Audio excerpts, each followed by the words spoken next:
in a small, forgotten village. There was a man named Thomas who was known for his sharp mind and silver tongue.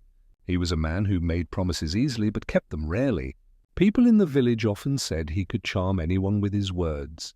But he had a dark secret. He had once made a promise to someone who had long since passed.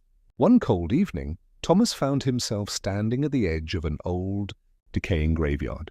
His heart pounded in his chest as the wind whispered through the tombstones.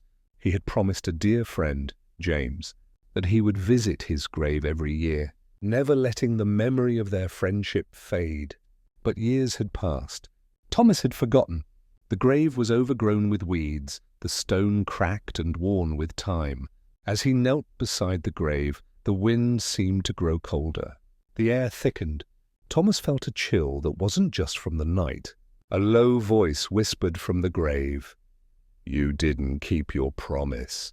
Startled, Thomas stood up, his heart racing. He looked around, but there was no one to be seen.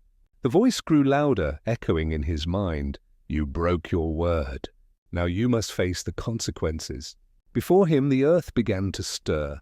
Slowly, the ground cracked open, and out of the grave rose the figure of his old friend, James. But he wasn't the man Thomas remembered. His skin was pale, his eyes hollow, and his body seemed to move in unnatural jerks.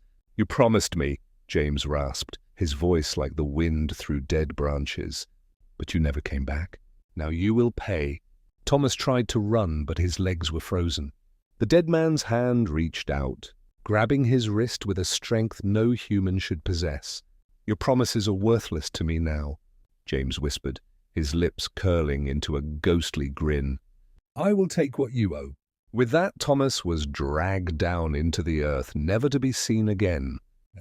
Moral of the story: promises made to the dead are not easily forgotten, and those who break them may find themselves facing a fate worse than death.